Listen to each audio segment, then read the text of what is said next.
Let's move on to the contrast blend modes. So here we have our silhouette on and our green background. We can change the background color if you want just by double clicking the green right there and changing the color. So we want this to be more of a dramatic pink color. We can do that.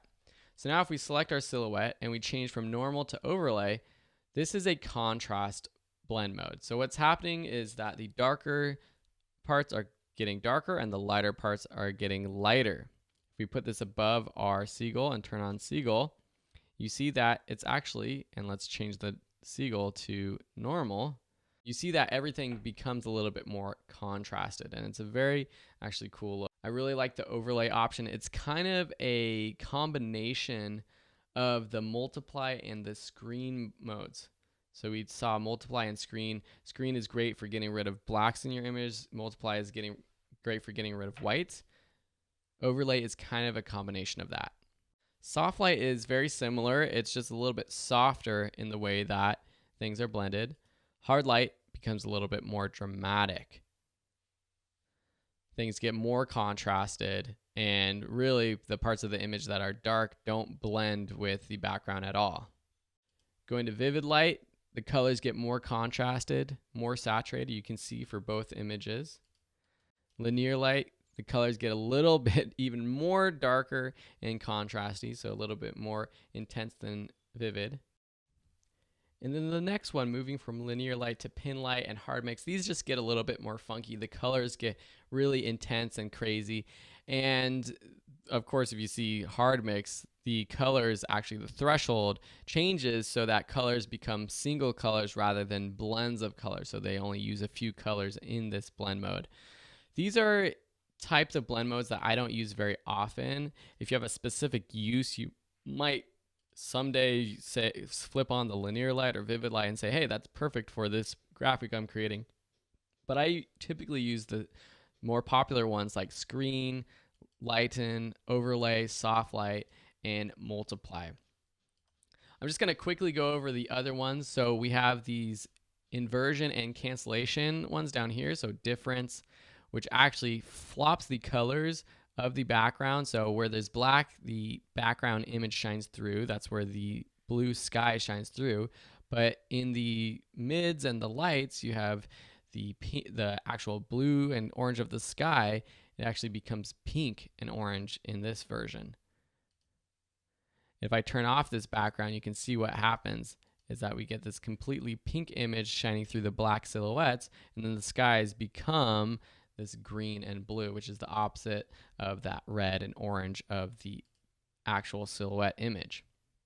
If we go to different exclusion, it's a very similar thing, but instead of it being as contrasty, it becomes a little bit more gray.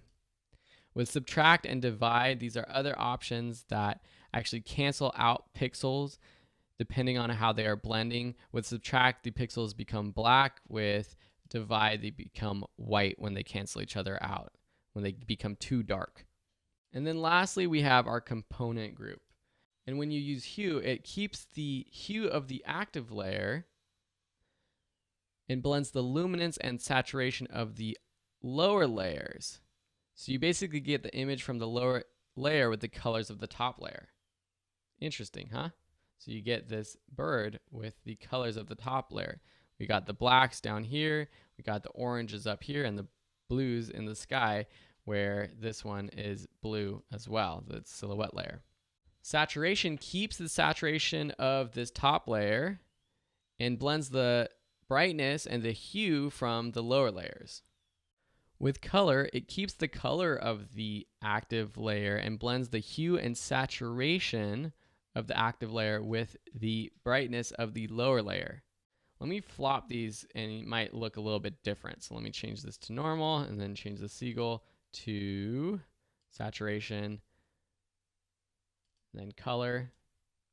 So you can see here that this bottom image, the colors change to this top layer. If I put green up here or pink up here, turn off that and make the pink layer color, it makes the sky pink. So it's basically making the colors of the bottom image the color of the top image.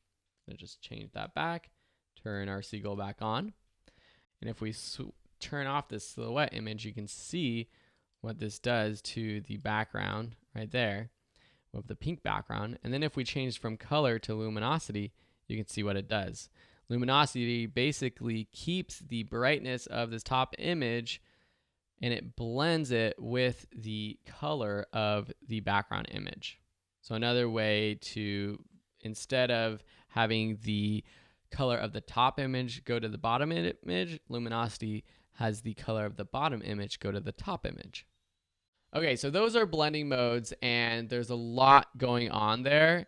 And a lot of this probably went over your head because for a while it went over my head as well. So the main thing with blending modes is just to play around with them. You will find modes that you use more often. Multiply, screen, overlay, and soft light. Those are my favorite ones. Those are the ones that I use a lot. Thanks for watching, and we'll see you in the next lesson.